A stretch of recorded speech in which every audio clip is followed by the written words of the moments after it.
So I think I will introduce Cameron the same way I introduced him last year and the year before, which is the story about the first year that you came to give the last lecture. So this is a tradition for those of you who don't know. This is, I guess you can't use the term the last lecture anymore. No, particularly where I come from. I mean, something very special. Yeah, the final lecture of the year.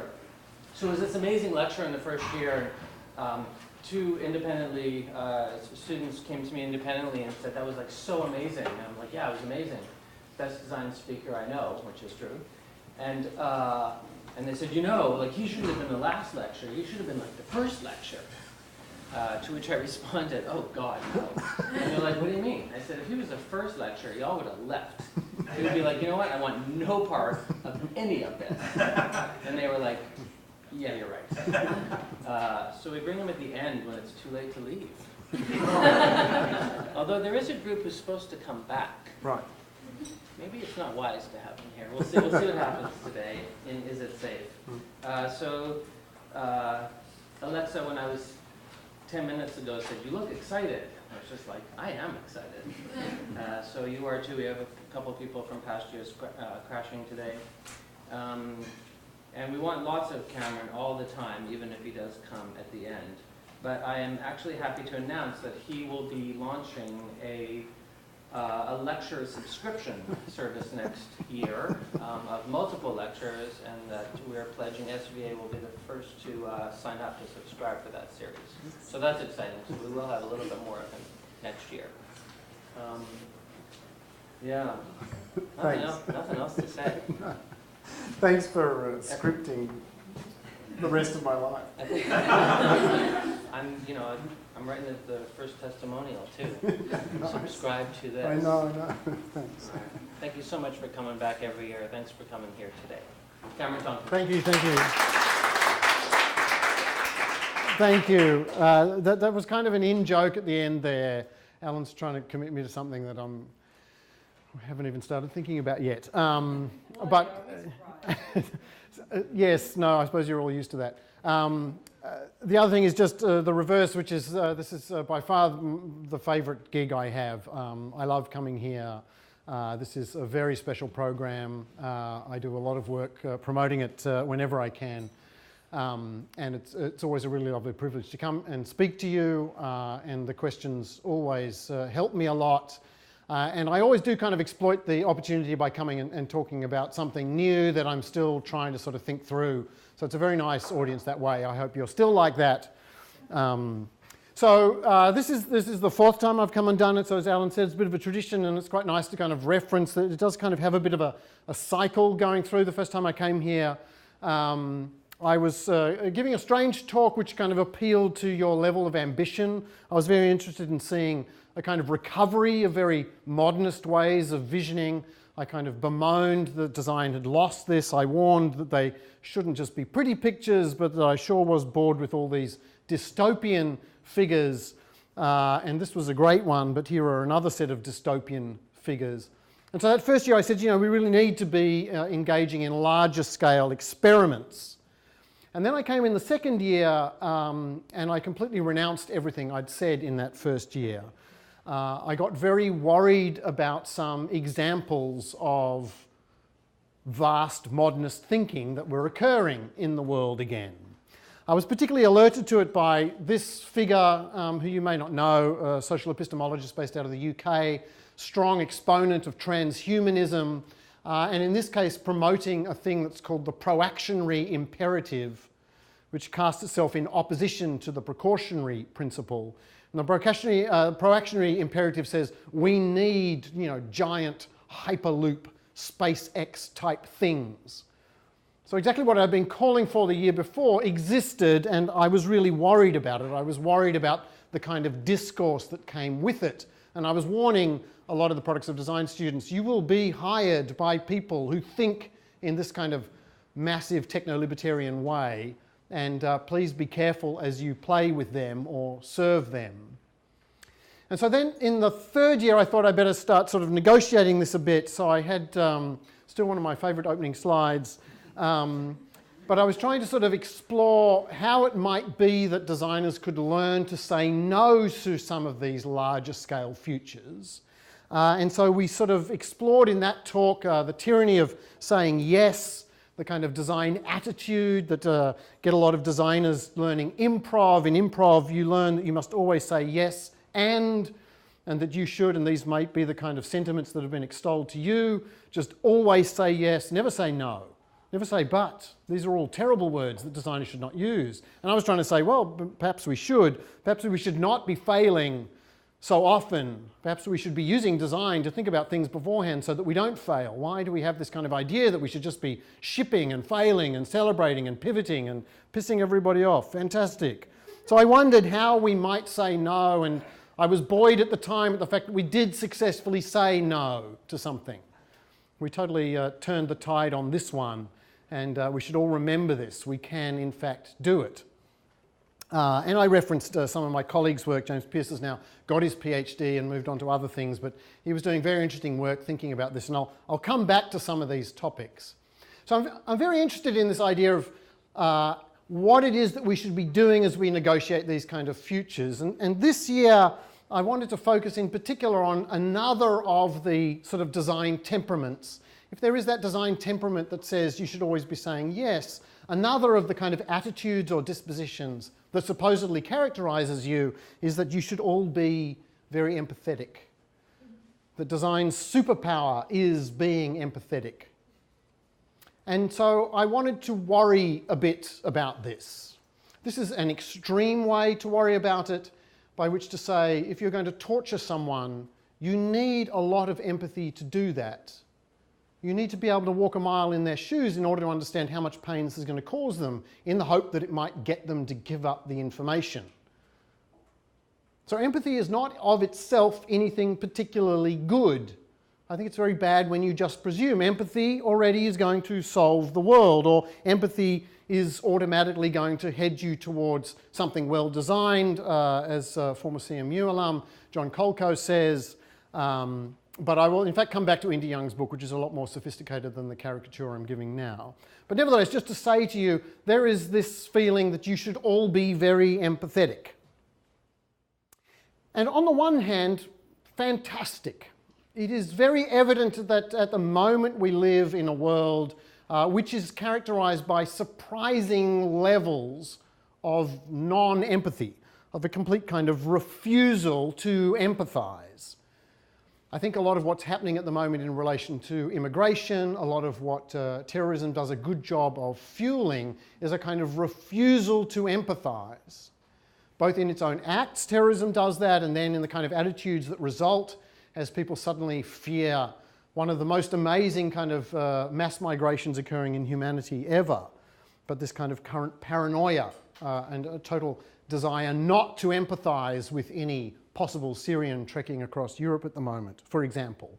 Or just the complete basket case that is online social media, the fact that it just does seem to amazingly play so quickly to what is worst about humans, this amazing capacity to leap very quickly to highly unempathetic responses. And then just, by reference, this kind of idea that to be a leader actually requires a type of sociopathy.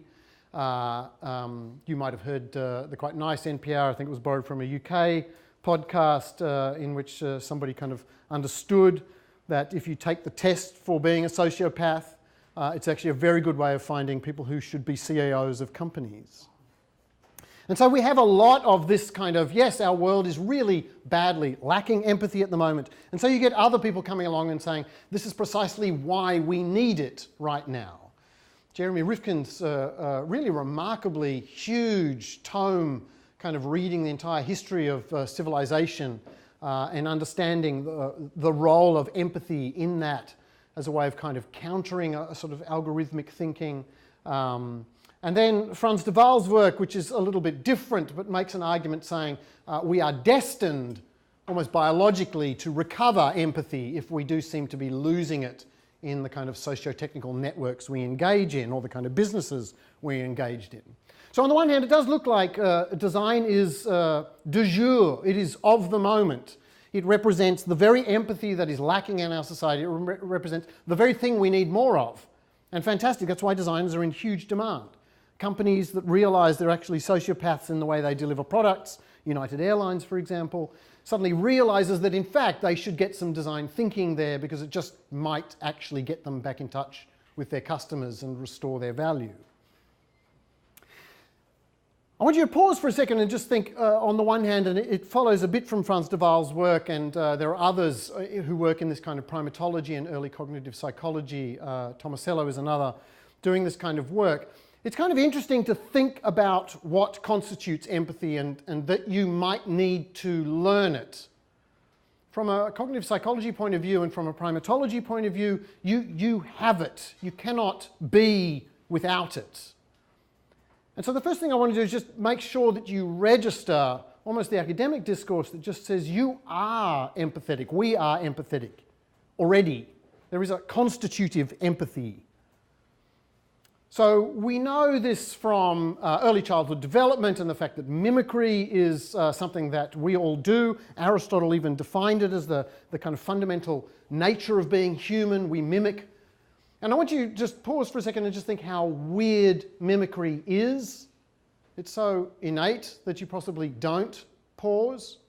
But if you can just imagine that you're a newly born child and then somebody pokes their tongue out at you, it's incredibly early, as I understand it, in the first weeks of life that the infant will poke its tongue back. But I want you to just think cognitively how weird that is to do. It's what I've described here as outside-in mimicry. So if I watch you poke your tongue out, I somehow correlate that to me doing something from the inside out. Now that's a really weird thing to do. Why would I see something and think that I could reproduce it from the inside out? I must already be you doing it in order to then be able to try it. Otherwise it's just, and some people think you learn to smile by just randomly making funny kind of grimaces, and then at some point you get a big positive response for doing something, and you think, oh, okay, so that must be the smile. I better remember that one. Otherwise, for the rest of my life, I'll, go on Tinder going. So it looks like it's positively reinforced, but there has to be some kind of gesture from the inside by which you get to that which you are looking at from the outside. And so then you have this kind of argument, which was fashionable. It's somewhat problematized these days, but a few years ago it was very big to talk about mirror neurons. I don't know how many people know about mirror neurons. Not so many. So it was called the monkey see, monkey do because it was discovered by a primatologist who was studying. He kind of had electrodes in a monkey's brain, and he was looking at the motor neurons, the ones that would fire when a monkey did something, and he was getting the monkey to pick up peanuts, and then the neuron would fire. But then one day he walked in, and the system was still on, and apparently he picked up a peanut, and the neuron fired in the monkey's head. And he suddenly realized that when we, meaning higher order mammals apparently, but we don't know how far this goes, when we see something happening, the brain is doing it. The way I always describe this to people is, I don't know how many people have seen, the best example I always get is Eisenstein, early Eisenstein film, Battleship Potemkin or something, and there's an army walking past and there's a bunch of very 10-year-old girls, and they're straining to look over a fence. And so you get a shot, typical Eisenstein shot, of just their calves all straining. And even as I do this now, all of you can feel your calves strain because you can see my calves are not very strong. So you see it and you do it. Your body is doing it. I just remember seeing this Eisenstein film and feeling myself kind of do it. I don't know how many of you are feeling your eyebrows go up right now. Yes. Even as you watch me kind of do this. So this is mirror neurons. You are already automatically empathetic. It's something you cannot not do. And it's very important, apparently, evolutionarily. For example, I can see all of the whites of your eyes, so I can tell exactly what you are looking at, even though I am not you. And this is very important for the coordinated actions that humans and higher order primates engage in, and some higher order mammals. It's very important to be able to see. In fact, primates don't have whites of their eyes. And so primates only can follow some other primate's gaze with the turn of the head. Whereas you can be looking straight at me, and if you all look over there to the slide right now, I can see what you're looking at. And it's amazing how much I can pick out exactly which feature of the room you are looking at. It's quite amazing. That's how empathetic we are. Right? It's literally constitutive in that kind of way. Transitivism is when an age you go through as a small child, where if I smack one child, which is strictly prohibited as a parenting strategy, it's generally a type of physical abuse. I'm not endorsing it. I'm just saying if I did smack a child, if some hideous, terrible parent did smack a child, the other child cries. Not sympathetically. Literally, the other child feels the sting of the slap. Right? So there is this moment you go through where you literally are the other. Implicature is the fact that whenever you talk to anyone, this is Grice's notion in philosophy of language, whenever you talk to anyone, you have to assume that they are trying to make sense. Right? You fill in gaps. You know this thing where if somebody comes up to you on the street of New York and if they said to you, do you have the time? It's not human to say to them, yes, and then turn around and walk away. Right? You know they're not actually asking, do you have the time? Right? There's something else. So that you are implicated in them. You are already them asking. So all kind of persuasive rhetoric is a type of empathy. So it's kind of there, which makes it a bit weird that we could lose it, and a bit weirder that we need this arcane new discipline profession called design to apparently rekindle it. It has limits. It has limits that I think we should be concerned about. And so this is the first kind of, let's say, parenthetical critique I'm going to make of empathy.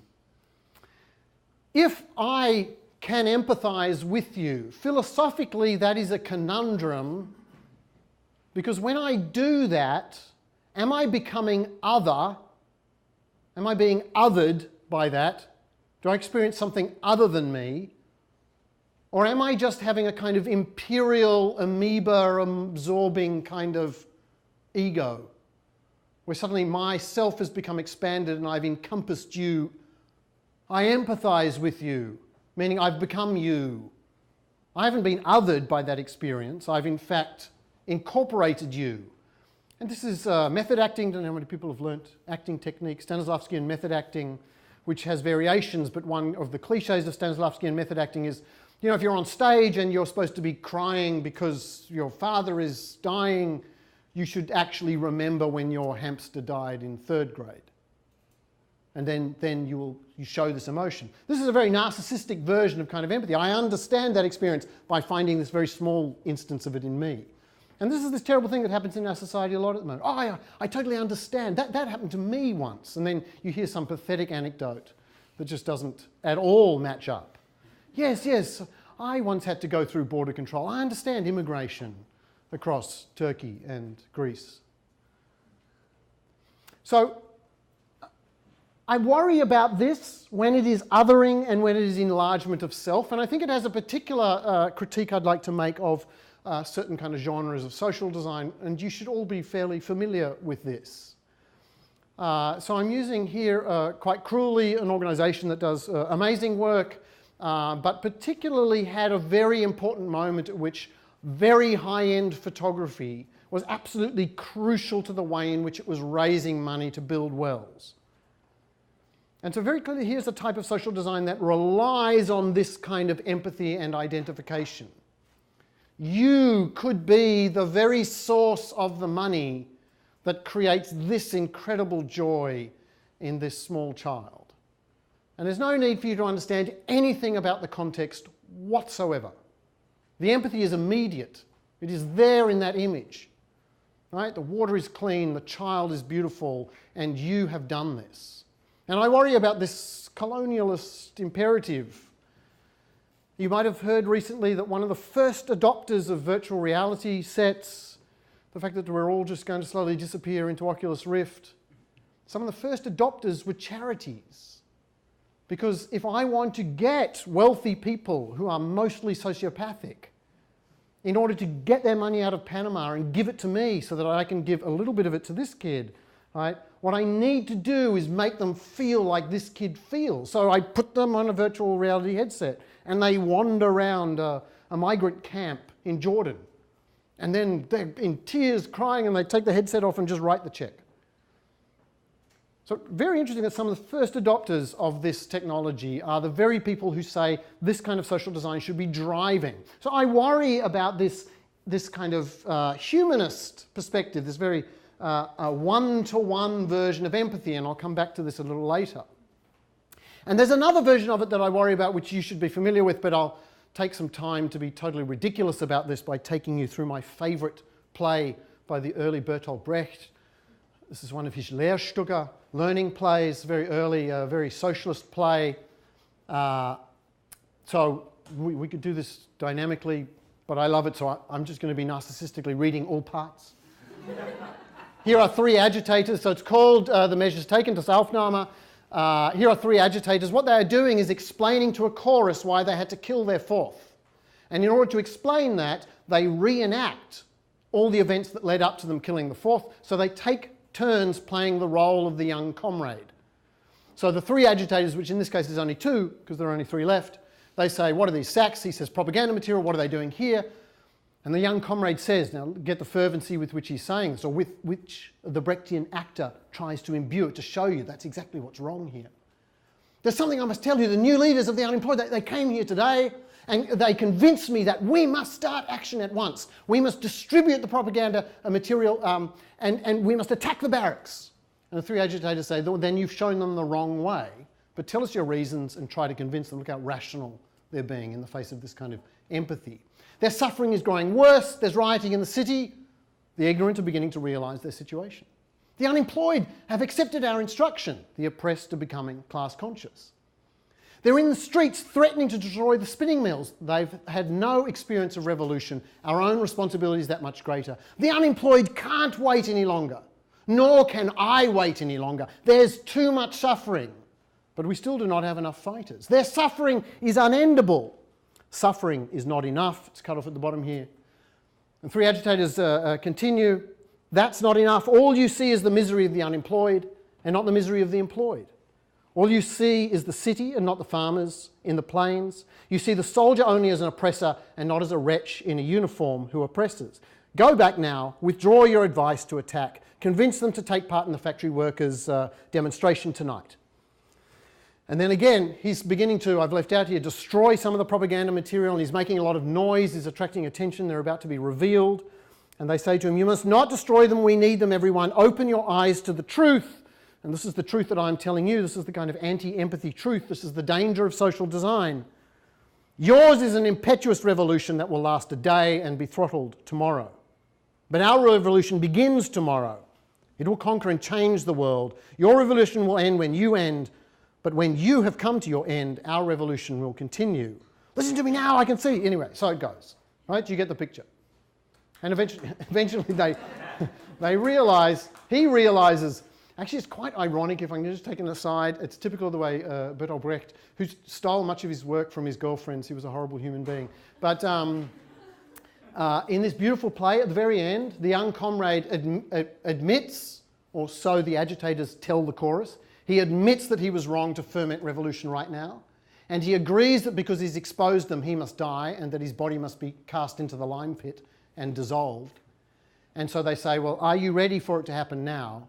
And he says, yes, I am ready, but can I hold your hand? And they say, rest your head here, before they shoot him. And you must imagine that in the play, like this is incredibly moving. And so Brecht's been telling you, don't empathise. Near at the very end of the play, he makes you empathise.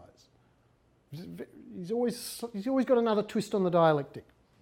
Now, the point about this ridiculous play, apart from me just indulging the capacity to kind of read it to you, is to say, here precisely is the danger of empathy. That in fact, precisely this image sponsors do something now. That's its power. And yet, design, systemic design, strategic design must understand that sometimes to meet this existing need right now would be problematic to what you would put in place further on. Create wells in this particular city and you do not deal with the larger scale governmental issues that no longer have funding to actually put infrastructure in place at all. Because good Americans in New York are going to hold a party and raise lots of money through charity water and build a well, so let's just wait. And this would be terrible. Of course, it's very terrible to think that the most empathetic thing to do might be to refuse your empathy, to delay meeting the current suffering. But in fact, I would suggest that design, which is the practice of moral imagination, very beautiful philosophic phrase, and just think about it for a second. If something is moral, you should do it. Categorical imperative. Can't do it straight away. Moral imagination, there is a problem, give me time to think. Give me time to design. Give me time to plan. I know you're suffering right now. Now, there is the hope that design is the magic that allows you to do both, solve the current problem and lead to a strategic future. I'm part of the people perpetuating this magic. We spend a lot of time at CMU at the moment, and a bunch of other schools beginning to talk about transition design, the idea of platforming, of creating initiatives that enable other futures in the future. That what you are always doing is trying to increase capacity, and that you must always follow on from every project. Not enough to just build a well, but having built a well, determine how that water might actually aid a school or something else, though that's still too developmental model, bad example. So, our society appears to lack empathy, and yet empathy is nevertheless looking like it's biologically essential and part of us, and yet it has already, you've seen some of these dangers, that I only empathise with those who are like me. You might know environmentalism, for example, has had lots of success when it manages to show the eyes of megafauna. So if you've ever seen a picture of a baby seal that Canadians used to club on the head. Not that one. But do you ever you get these beautiful, like, down at their level, and these big black pool eyes in which you can just see a soul. And that, in fact, environmentalism depends on us loving charismatic megafauna. We have to kind of feel this human empathy, because it's just very difficult to empathize with, like, small bugs, which are often more important to the ecosystem. It's very difficult to kind of realize that. And so you have all these problems, but then we kind of think, okay, well, design has a very special one. Maybe design can respond to the social design dilemmas that Brecht was pointing to. Maybe it can do something. And I don't want to downplay that. I do think design is very special. I think it's very well captured in this very beautiful quote at the beginning of a great chapter by Harold Nelson and Eric Stoltman in their underread book, The Design Way. It's underread because it's a very strange book. It's quite biblical in its kind of pronouncements. It's a very weird book. But it has some very beautiful things like this. Design is different from other traditions of inquiry and action in that service is a defining element. Design is by definition a service relationship. All design activities are animated through a dynamic relationship between those being served and those in service. Design is service on behalf of the other. So if everybody else in the world tries to excuse themselves by saying someone else's problem, the person who puts up their hand and says, come, bring me your problems, let your problems be my problem, that's a designer. No matter how trivial, no matter how complicated, I'm putting my hand up. It's not my problem. I'm not suffering the problem. I don't have to suffer the problem because I am inherently empathetic. I take on other people's problems. I make them my own. And so I think it's a very beautiful account, and I think it's quite right. It's so right that it's getting pushed around a lot at the moment, and when it gets pushed around a lot, suddenly this very beautiful sentiment really starts to become quite pathetic. So I did a kind of a ridiculously bad piece of academia. I typed in design thinking and empathy into a Google image search. And, I started coming across things like this. What the hell is design thinking doing if it doesn't start with people? What doesn't start with people? And so it goes. To create meaningful change, you must empathise with others. That change is all about empathy at scale. What the hell is that? Right? I actually think it's a very interesting proposition because, as you'll see, empathy in a lot of these slides, these kind of images that I'll show you, it becomes very one-to-one. So I think it's very interesting, but I don't think you can just put it on an image here and presume it's meaningful. Like that is a problem right there, a really interesting problem to think about. But notice, it's about people, but business also. Right? Business have equal footing here. Because presumably 1 + 2 equals empathy at scale. Empathy is the shortest distance between design thinking and customer-centric innovation. It's quite terrible that empathy leads to customer-centric innovation. I didn't think it necessarily did. Innovation is design thinking plus empathy, and so it goes. It could be It's not a waterfall. It's not a waterfall because it goes up second time. You see, just remember that. So I'm stealing all these from kind of design, D-School. And again, what I'm trying to do is just get you to begin to notice a kind of pattern here. Here is empathize. It's the number first thing. It's the first thing you do. But look at all the grammar of these sentences here. I, right? The exact reverse of what one would think is empathetic. I have a challenge. I learned something. I see an opportunity. I have an idea. I tried something. Look here, at last we actually put expertise before empathy. I think this is very interesting to do. Look, we can even turn it into a circle, you see. You have to go back. It's very odd that storytelling's off to the side there. Quite often storytelling is the mechanism by which you gain empathy. You get people to tell stories, you then retell their stories, other people see the stories, and we all just become empathetic. It's all just about storytelling. Yeah? It involves a kind of mindset. So you just have to kind of look here. It's empathy, but it's not actually about talking or explaining or persuading. It's actually about experimenting, which is starting to look a lot more like the "is it safe" photo from the Marathon Man I showed at the beginning. I empathize in order that you show me whether it is safe by me experimenting on your front tooth. When you feel what the other person is feeling and you can mirror their expression, their opinions and their hopes, which is an incredibly colonial intention, what you are doing is trying to discover people's explicit and implicit needs so that you can meet them through design solutions. You empathize to get to design solutions. You don't empathize. Empathy is not something you do on its own. You have to think about this, if this is a stupid cartoon I also saw, but it ended up being very sexist, so I didn't include it. But someone was saying, "I've lost my keys." And of course, you don't want somebody saying, "I understand how you feel.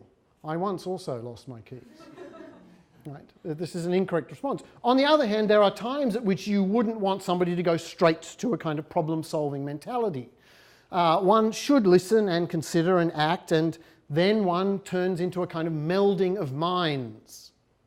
But, and here is where I go into what I was saying before, here is this very individualistic, it's one-to-one, me and you. That's the size of this we. This is not a million people wandering across Europe with whom I'm sympathizing. I want to see the stories. I just turned on my Twitter feed yesterday and someone was giving a story of being in a Syrian camp in Turkey, and then a small child came up and said, "It's my 10-year-old birthday," and then danced off. And the journalist had to tell us that. Like, we need those one-to-ones apparently. So then I put this one person in the middle, and very importantly, this is taken from some of Dave Gray's work, who's created a kind of empathy canvas. Very useful work, but I think I just want to raise some questions about it. I want you to notice the way saying is not separate to doing here. Sometimes it's kind of separate. So here I am thinking and I'm feeling and I'm doing and I'm saying. Sometimes we do separate all these things, luckily. There's still only an individual in the middle who thinks, says, sees, does. Or sometimes it's more about the feelings, thinking and feeling. What does she hear? In this case, she's not saying anything except right down the bottom. It's melded with what she does.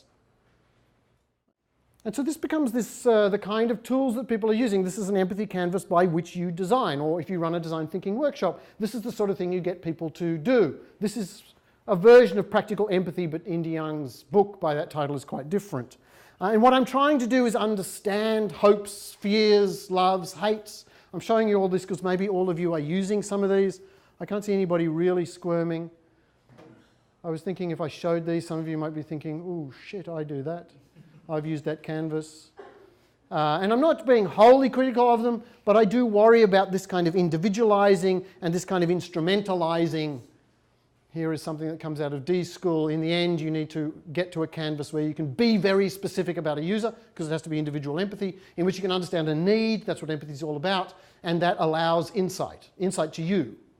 Very different from the participatory design strategies of the Scandinavian school, for instance. And so I worry that this whole design thinking empathy bit, like, it's highly individualistic in an ironic way. It's obviously very problem-focused forms of empathy. I want to understand your problems, and that's where I'm going to really start to worry about this. And it tends to be obviously kind of product-oriented.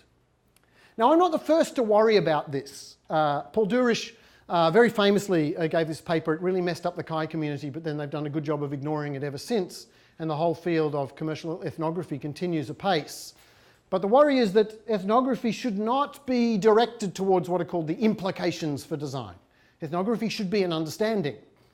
Don't do ethnography to get to an implication of design. Rather, one precisely, as Baumer and Sibbelman indicate, one should be open to when the implication of the ethnography, of the empathetic research one done, is not to design. Obviously, what designers do, why are they engaged in this kind of empathy? What are they trying to do? Often they are trying to interface a technology into an everyday setting. Before designers were innovators, they were just the people that made things more usable, made things more desirable. And so they would spend a lot of time trying to understand users, being very empathetic with users, trying to use a device. But this is a wonkish piece of sociology of technology studies from the actor network theory people. There's a very beautiful paper by Steve Woolgar that indicates you must remember whenever you do a usability test and you think you're being very empathetic, if it's empathetic, it's because what you're trying to do is not understand what's wrong with the product. You're trying to understand how much you can configure the user. How much can you manipulate the user? What are all the triggers and things that I can put on this thing that are going to make the user do this? What is the user thinking? And how can I make the user think something different? How can I change their mental model? How can I push them around a little bit more? User testing is testing of the user as much as it is testing of the product.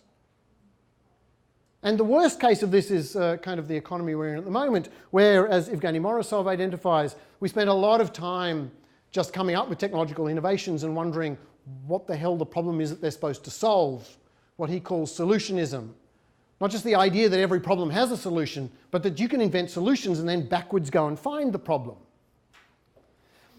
In fact, this is empathy's real power in the hands of designers. If designers are trying to understand how to get technologies into everyday life, they have a very special understanding of that everyday life. Designers have a very particular way of seeing socio-materiality that nobody else sees.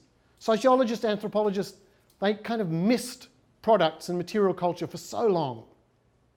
It's designers who see people with things, and, as I'll argue in a second, they also empathise not just with people, but with things themselves. Now, I've got to move a little quickly, so I'm just going to sort of skate over this first one, people with things, which I think has a lot to do with practices. This terrible piece of diagramming is by Elizabeth Shove, one of the leading sociologists looking at practice theory. But I think designers are very good at seeing networks of things, skills, and meanings. They see these constellations, and even IDEO tends to call them ING words: laundering, dining, being lectured at. These are all practices. You know how to do them. There's a bunch of devices, there's a skill, and they have a particular meaning for you. You wouldn't do it unless it was meaningful. And not only do you judge when it's meaningful, you also judge when it's being done well. And this is a very important point. This is an important point that I think only empathy kind of gets to. I've just come back from Sweden. I was travelling. I'm one of those totally privileged, obnoxious people who gets to travel a lot. This time, I just did not travel well. There's just little things I just messed up. I spilt a little bit of the food on the plane on my pants. I left a phone battery in the seat pouch.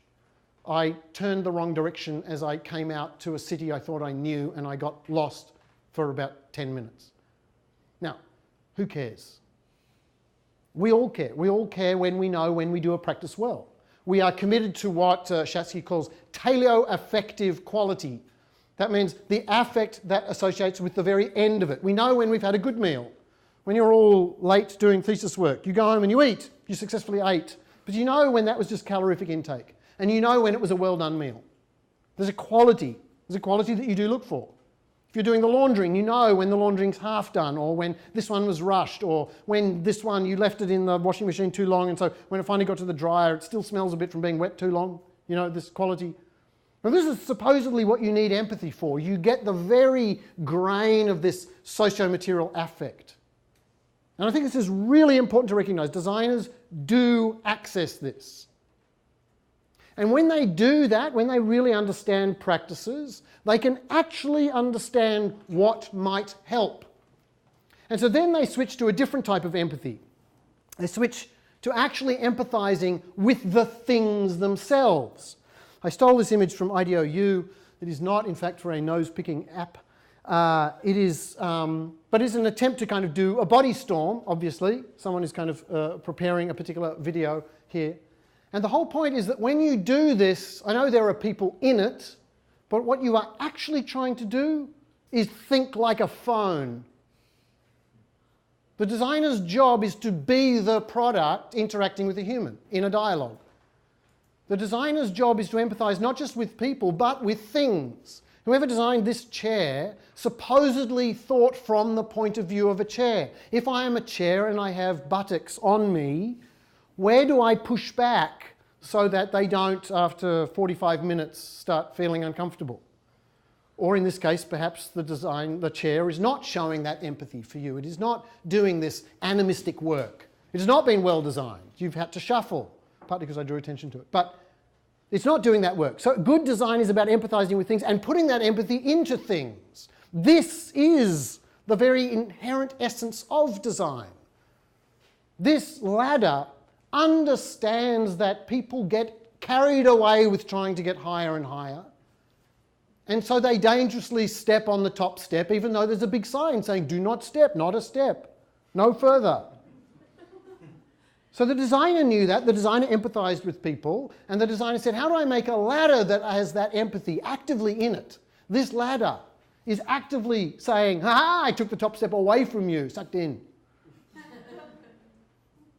Right? It is capturing that spirit. So designers don't only empathise with people, and I think this is what everybody who always talks about design thinking and empathy misses. The real skill you all have as designers is that you can think as things to people, as things with people, as things for people.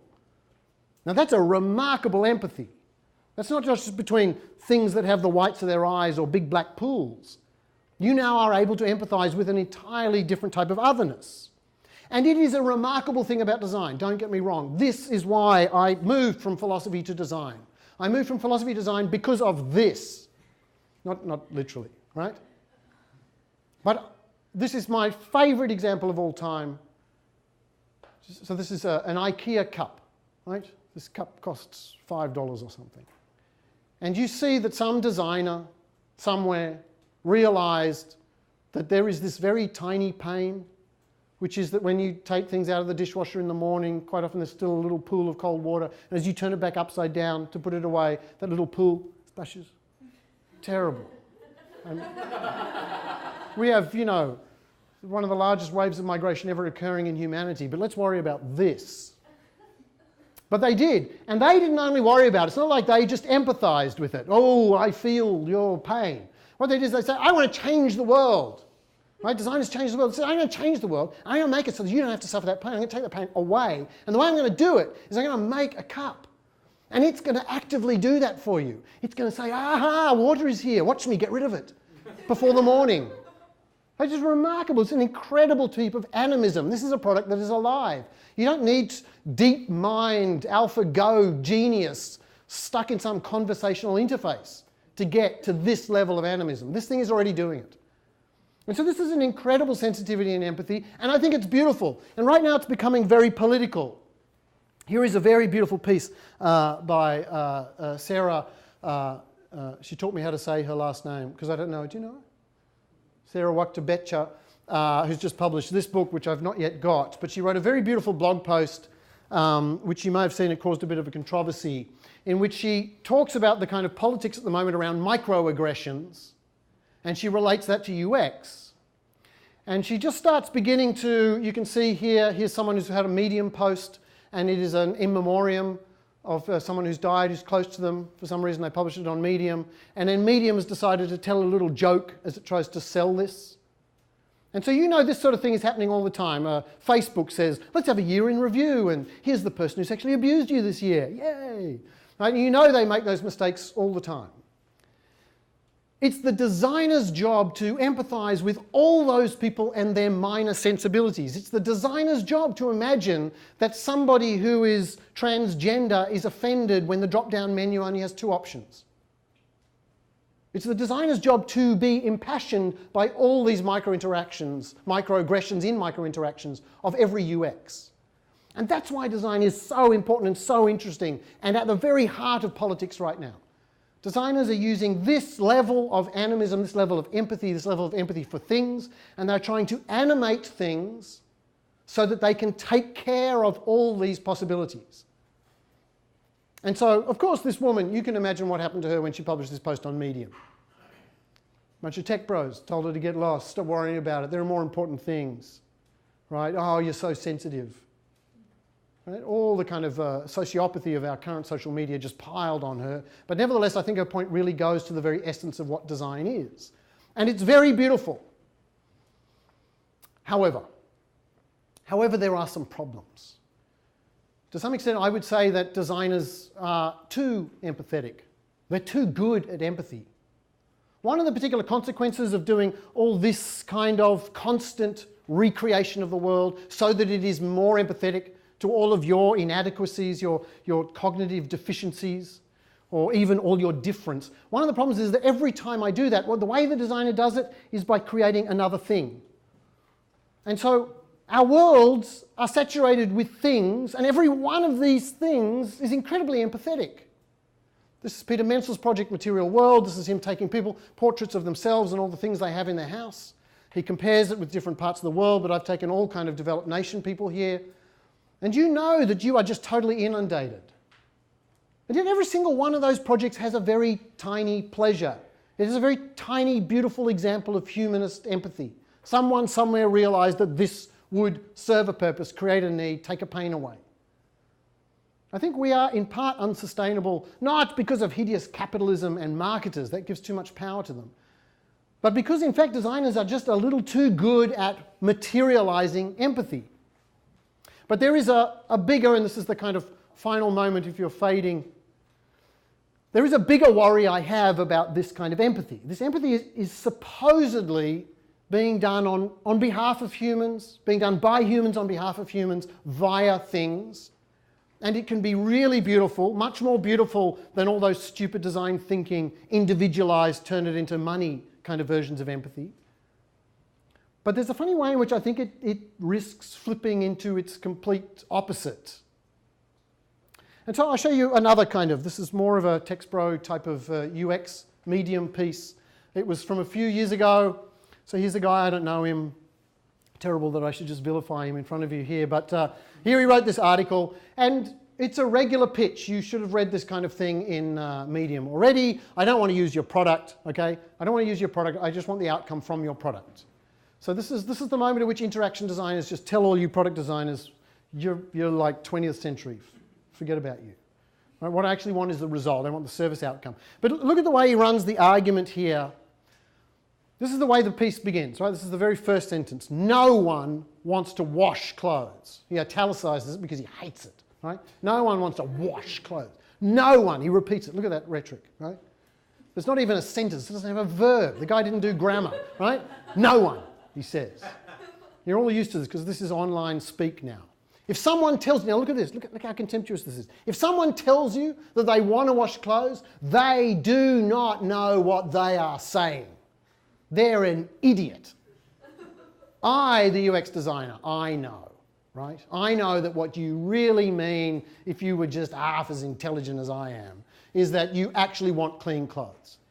And so then you get all these kind of functional equivalents. You don't want a blender, you want liquefied food, you don't want a toothbrush. This is what drove the whole early phase of the sharing economy before it became labour exploitation and the complete destruction of the universe by Uber. Right? It was all this functional equivalence. You don't want a car, you want mobility. So these functional equivalences, I am hoping you can see in this kind of argument, this very brief version of this argument, is based on a funny kind of antipathy, not an empathy, but a funny antipathy. An antipathy for what? An antipathy, I would suggest, for life. This person hates life.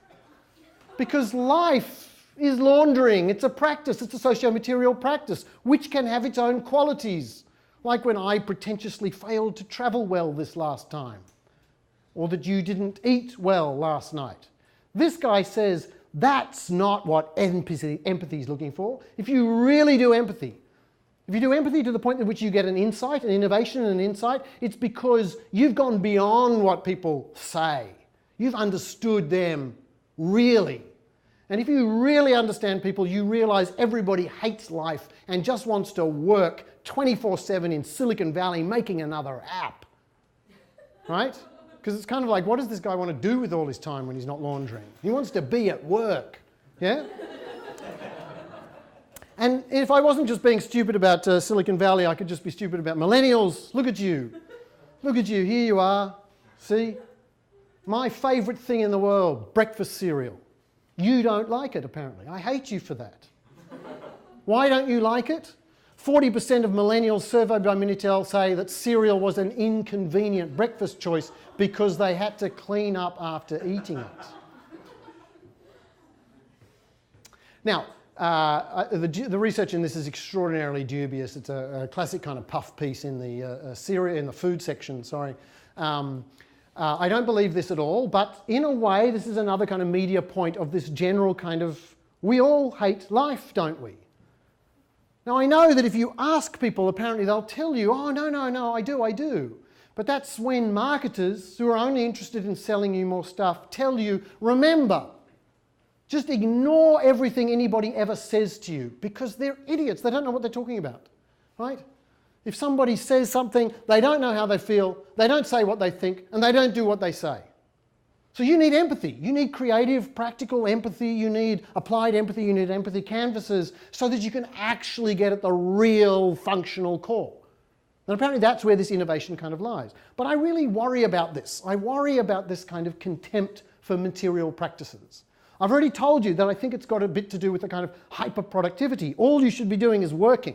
All your satisfiers should come from your employer. Right? The last thing you should be doing is enjoying washing. And I think there's a much bigger arc here. So I'll just kind of finish by saying that there is a really big arc that I think we are participating in when we have this type of empathy which begins to have contempt for people and for everyday life. And oddly enough, it has something to do with religion.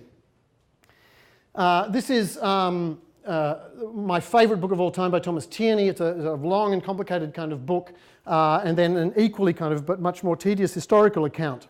What these two books have in common is that they are both asking the dominant Western religions, Judeo-Christian religion, these things value the afterlife.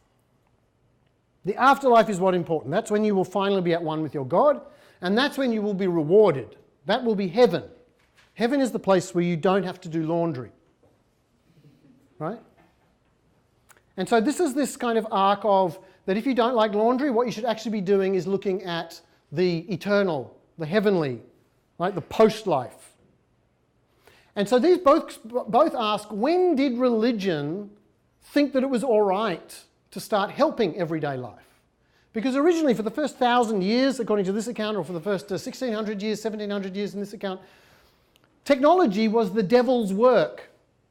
Technology were these devices, they were these evil devices that made this life easier. But this life is supposed to be the life of suffering.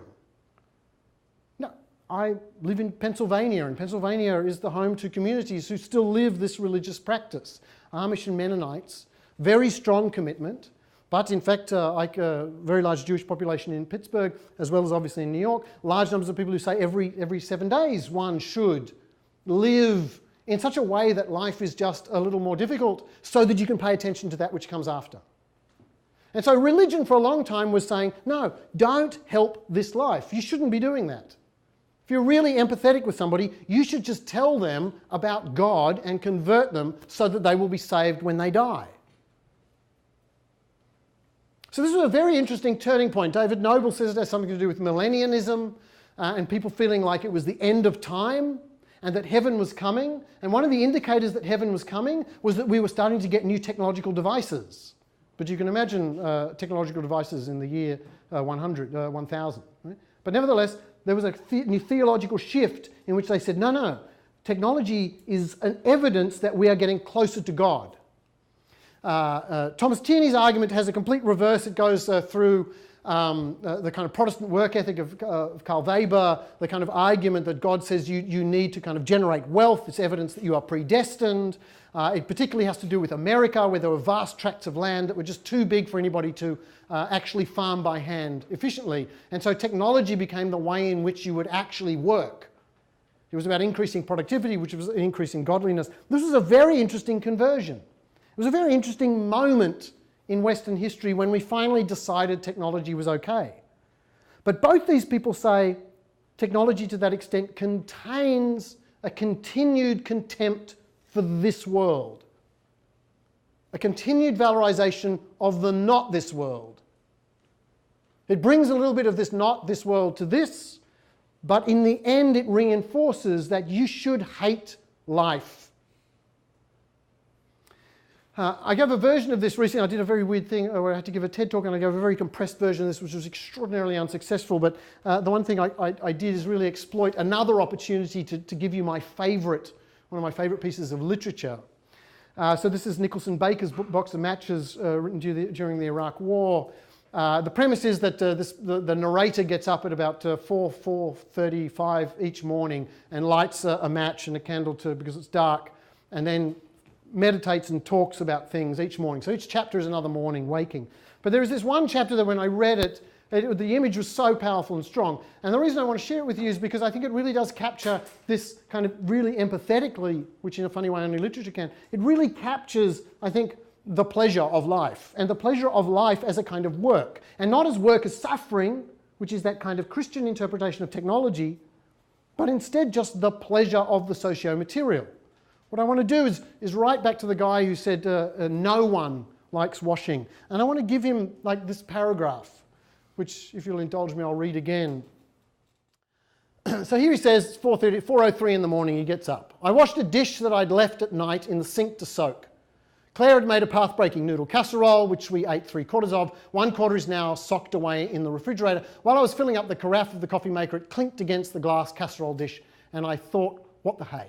The dish was full of night-cooled water when I began, and I put my hand in it. The suds were gone and the water was still. It was like taking an early morning swim in the lake at camp. Not that I ever did that. And I could feel some hard places down at the bottom that would need scrubbing, and there were 2 dinner forks lurking below as well. And then I began to scrub, scooting over the smooth places and then ramming into the islands of resistance, and soon the baked-on atolls softened overnight began to give way. And I pestered the last one from the side for a while, smiling with clenched teeth smile of the joyful scrubber. And it was gone. No, there was still a tiny rough patch left behind to be dealt with, and then, oh sweet life, I could circle my sponge over the entire surface of the dish at speed of the swirling water, frictionlessly, like a velodrome racer on a victory lap. What a way to begin the day. I think this is such a beautiful account of those micro pleasures. And so my kind of appeal to you is, do not get caught up in this kind of, we need empathy to save civilization. I worry about this messianic, eschatological, heavenly intent. Your job is not to be that God, but to be the God of small things, to empathize with socio-material practices, to empathize with things themselves as they interact with humans, in order to give us meaningful lives that exist at this level of experience. This is the love of life that designers, particularly designers, have. Thank you.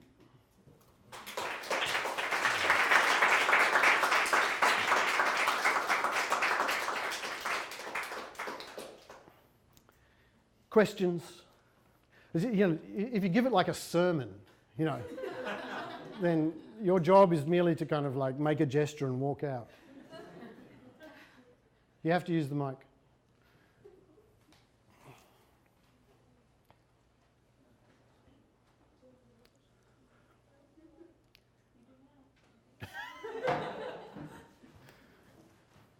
Well, thank you so much.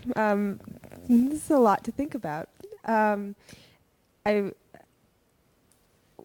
was particularly, I wrote down when you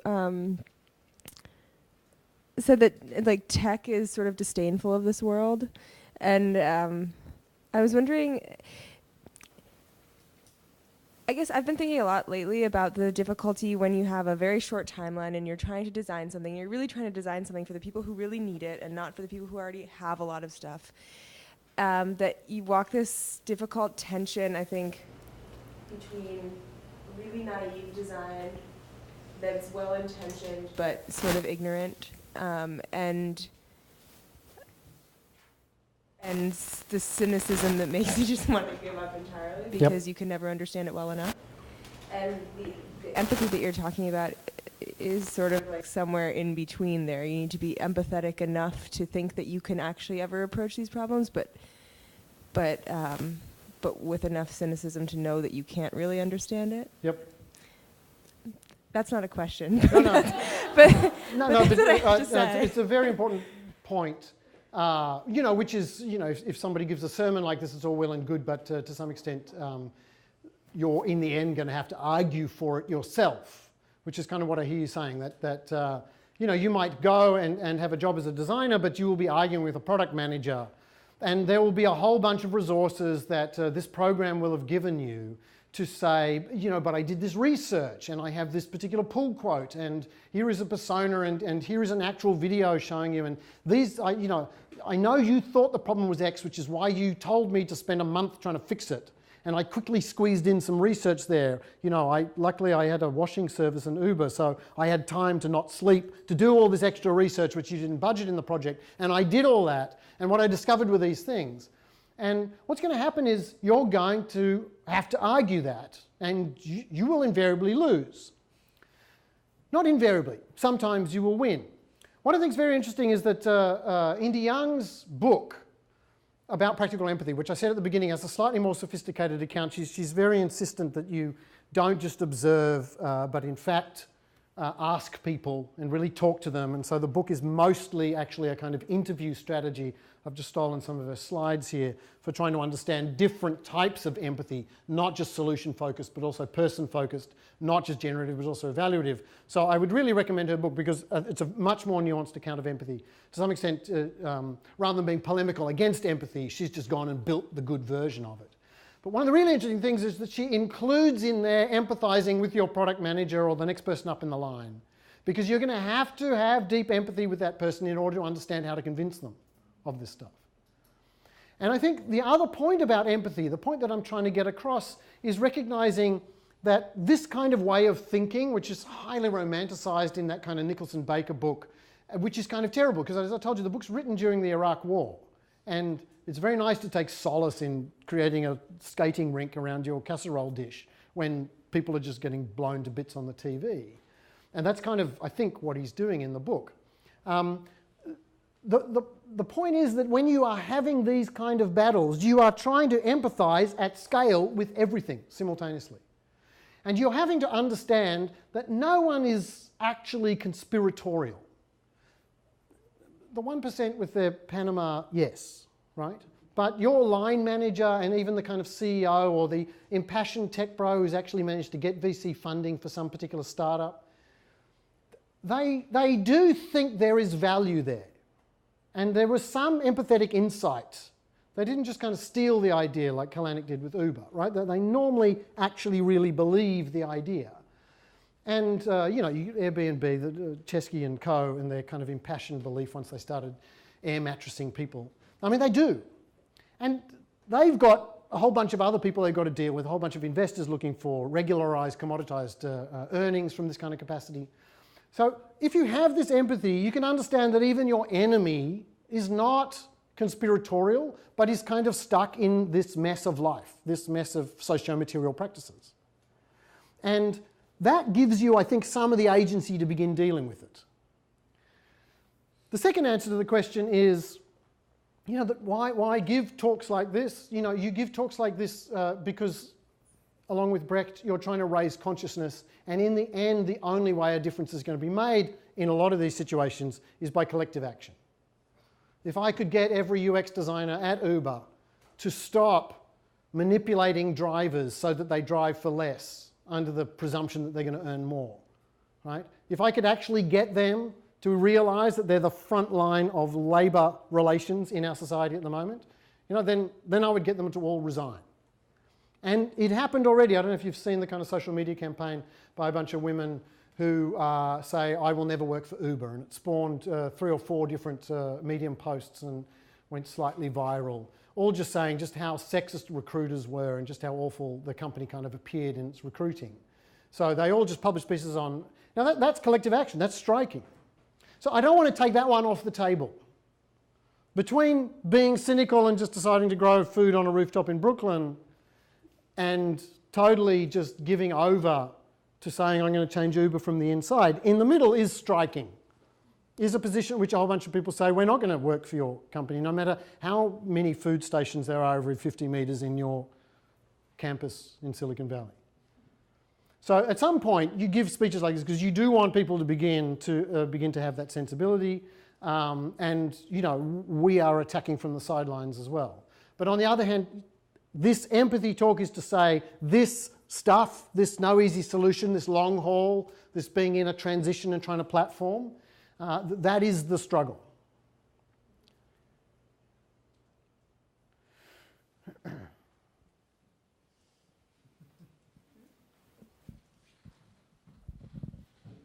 Hello, I really loved your talk, and you're an amazing speaker. I would definitely love to get to that level at some point.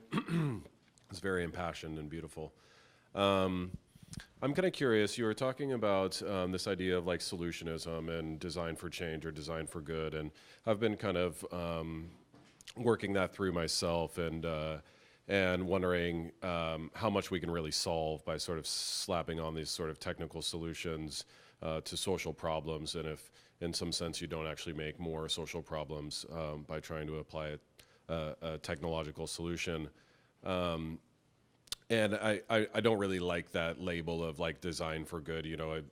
I've used the anecdote a couple of times in class of like, you may have saved the lives of 500,000 people, but in saving the lives of those 500,000 people, did you potentially kill 4 million other people somewhere?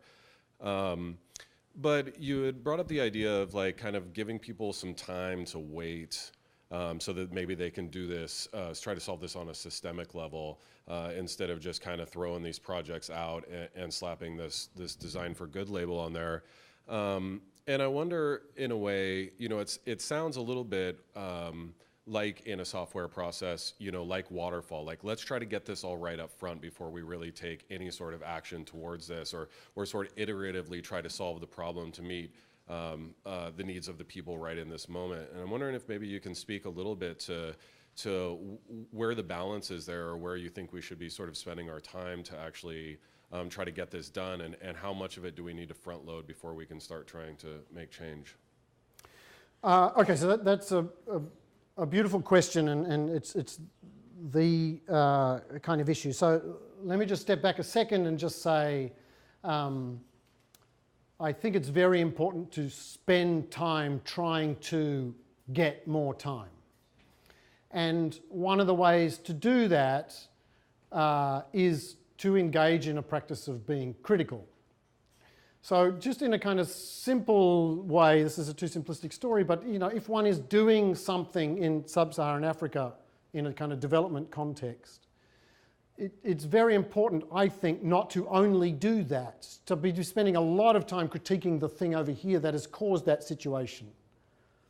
And so often one thinks, critique is getting us nowhere, let's just start working on the solution. This terrible things have happened. But I think it's always important to spend time beginning to disrupt this as well, which again does mean you don't get time to launder as a passionate designer because you're now doing 3 jobs. You're trying to work out what they can do afterwards and get the resources for all of that. And meanwhile, you're fighting a rearguard action against the kind of imperialists and capitalists over here. But don't discount that. I think it's very important to do that. And design is in a new position of influence. It claimed to be an enormous position of influence in modernity. It kind of got sidelined by economics to some extent, and the Cold War and the whole wrap-up from that kind of thing. But in a funny way, the fact that everything is now mediated really consciously through design things, we have a particular status, and I haven't seen people really stepping up and taking use of that. I've just run that argument in a forthcoming issues of Interactions magazine. So there's a funny moment at which I actually think you're going to start to see a lot more help in that rearguard action. But the more important question you're asking has to do, and I talked a bit about it a couple of years ago in relation to this stuff between precautionary and proactionary. So precautionary principle says don't do something until we've got the science down. If there's a risk of large catastrophe, then we should not act until we know. And of course the question you can ask is, well, when's knowing enough? And it's very important to remember that there has been a concerted effort by conservatives in this country, backed by large amounts of money, to tell you, you will never know. There is no consensus on global warming. It's impossible to ever know. Science is going to be debating this forever. So they shifted the goalposts so far. They used this precautionary argument against itself. But I do worry about the reverse, which is the kind of proactionary argument, which is, look at the number of lives I could save if this works. I mean, if we could just get to Hyperloop, right? If we can get to Hyperloop, you know, a few bridges are going to fall down in Pennsylvania, which has the most number of bridges in any state. And so some people will die. But once we get to Hyperloop, like, so many people will be saved. So it's the reverse trolley ethics argument. And so this is the proaction. We need to be making big commitments to these big projects right away. And I just want to kind of say that when we tossed waterfall out, we tossed waterfall out because of the positivism of the way information science was controlling the development of software. We didn't throw waterfall out because generally thinking ahead is a dumb thing to do. But right now, the politics of the world kind of says, actually, it's a waste of time thinking. You should just, why are you at school? You should just be starting up and failing. It's the best learning experience you can possibly have. So I think it's really problematic. It's undermining higher education. It's undermining the nature of research. It's amazingly pervasive, this ethic right now, which is, we should stop thinking so much and we should start doing. That's where you learn. So I'm not answering a question because I don't think there is an answer as to when, or if there is an answer, the answer is when is it enough is when you've got consensus. Which means you don't just say, the experts say, so do it. Right? We know that doesn't work with quit smoking. The experts say we'll get cancer. We know that. But it doesn't help people stop smoking. The consensus is when you build multivariate, multidimensional arguments, which a bunch of people can say, I can see it's going to help this and it's going to help this.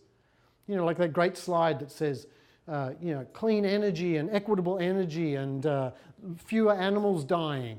And it's kind of, even if climate change is wrong, isn't that kind of a pretty good thing to be going for? Well, not according to the incumbents, but.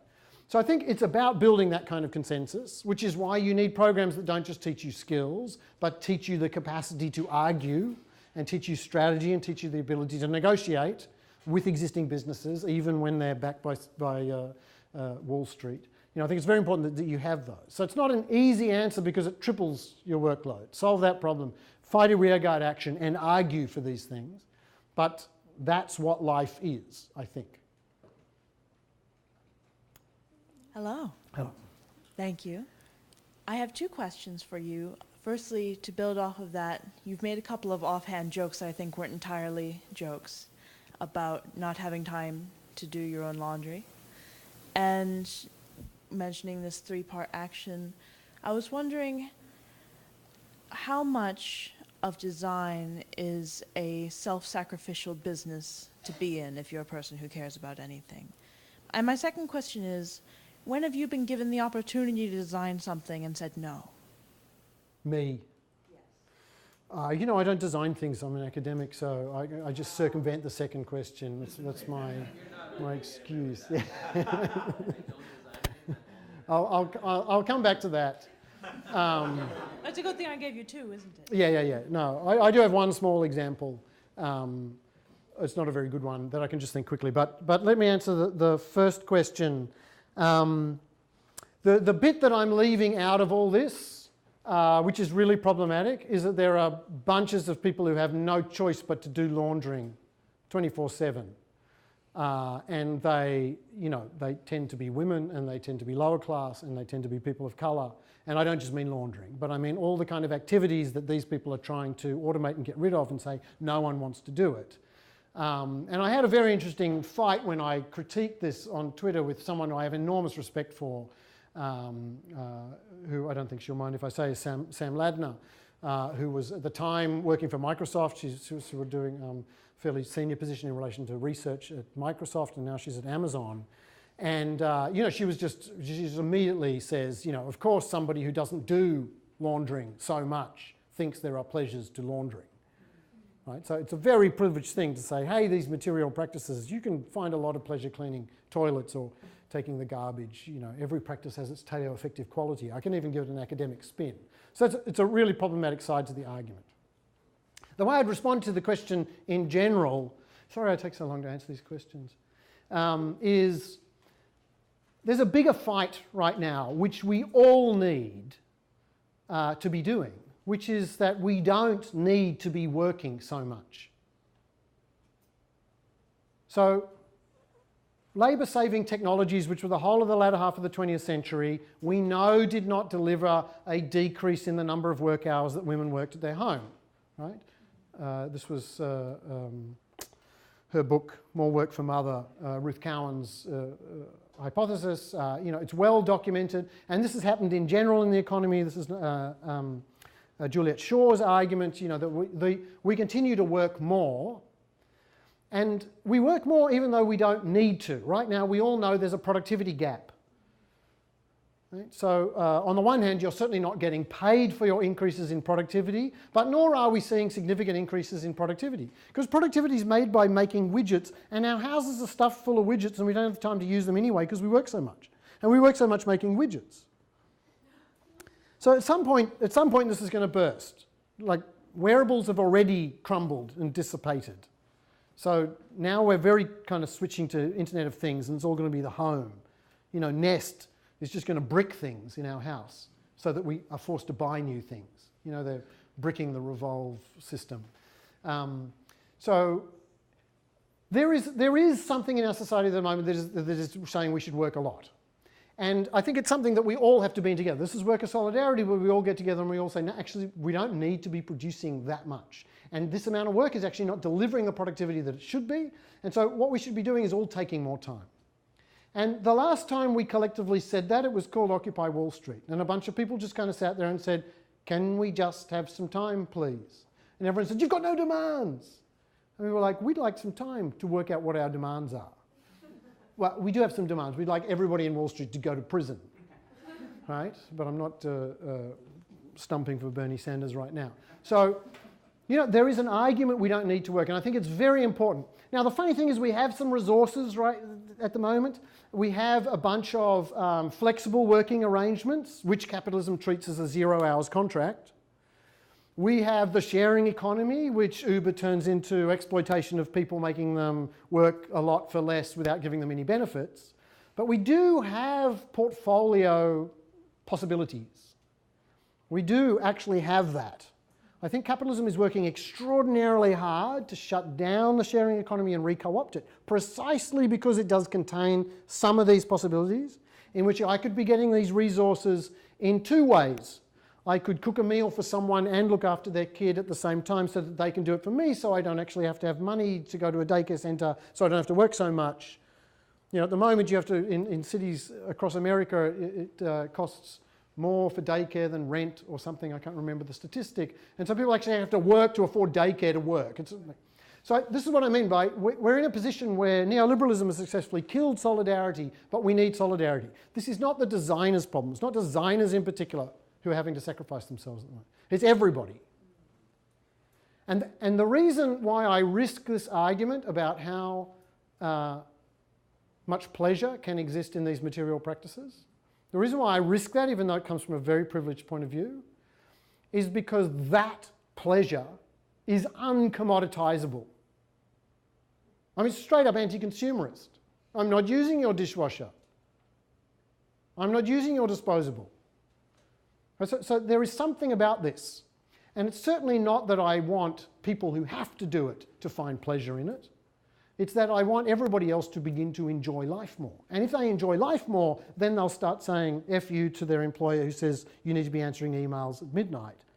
You know, we can't waterfall this, just sprint in the next 5 hours to get something shipped. And we need to start to say no.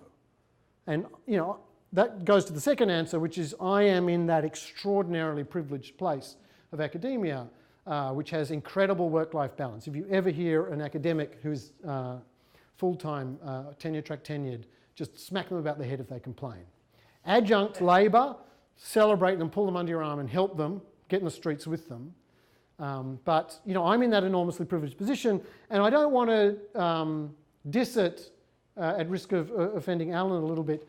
You know, skole in Greek means to be at leisure.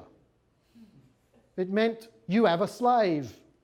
You have slaves, so you can go to the agora and debate, because you've got slaves taking care of it. So I think scholarly practice, universities at their essence, they are the space in which we should be doing this. Which is why I argue heavily for them. They're a really important part of non-functioning economy in our economy. They produce lots of really unproductive things, right? They take 2 years to educate people in a whole bunch of things that they might only possibly need, rather than getting those people to just apprentice straight away to the workforce. So even when they're doing research, fundamental work, when they're debating, when they force people to sit down for what looks like it's going to be 2 hours to listen to some stupid Australian sermonise at them, right? That is unproductive, and it is really valuable unproductivity. So I'd kind of answer your question, this is how you say no. Like when you say no, you're not just kind of refusing. What you are doing is replacing with something else, and you're replacing with things with non-commoditizable pleasures. And design is all about that. Like that value add piece, remember how we're always so worried? What actually is our value? The technology is just the incredible thing, and we just kind of decorate on the side. There's a bit of me that kind of says, absolutely, that's all you do. You add pleasure to things that are otherwise purely functional ways of getting to death so you can go to heaven. And that's, you know, the pleasure of a beautiful object, the pleasure of a great seat, the pleasure of a nicely designed atmosphere. They're all incredibly privileged things that everybody should have. And every good culture has them already. If you didn't kill your culture, you don't need design, because you've got your material culture. So I think I would answer by being a little stronger. I won't give you the example of the one time I said no. And I'll just say no. I think universities are, and higher education, you know, I'm including SVA in this, you know, these are spaces in which we are kind of saying no, or we're kind of saying give us time. And we're kind of saying let us do a little bit of occupy. Alan? Thank you. A few things. Design is the practice of moral imagination. Is that you? Who said that? It's not. Moral imagination is a whole thing in philosophy. So you're saying it. The link, I suspect, I'm just trying to think, I suspect it's actually Clive Dillner. Just he's written some of the best things about design ethics around. He did a little book for ArchiWorks, Archie Papers for the Stanley Tigerman's Architecture School, which might say something like that. Oh, check it out. Thank you. To go to the end, and maybe over the past 4 years too, these rational arguments. So you've mentioned the migrant crisis a few times today, and then the bottom of the drip proof or the collection proof mug. I find it a little bit dissatisfying that you can end with the celebration of, you know, there just a little bit of tweaking the quotidian objects. I would never argue against that point, but you've referenced a few times some of the, well, one in particular larger problem going on in the world right now, which is not made of rationality. And so it's made of lots of things. It's made of corruption, and it's made of religion, and it's made of centuries of ethnic resentments and hatred. So I think personally I need some middle place to be today between those two things. From a person who's very, very rational, when you take a look at systems and context that may not be rationalizable. So I hear the critique, and I hear the asking for something in the middle, and I'm going to risk not giving it. And the risk here is a kind of a too slow theory of change, dependent upon a kind of social ontology which is debatable. But it goes a little bit to the answer before, that I think what we sometimes need to be doing is critiquing here more than helping there. And then the other version of the answer is, what is it that actually designers are very good at? And so certainly designers are playing in that space right now.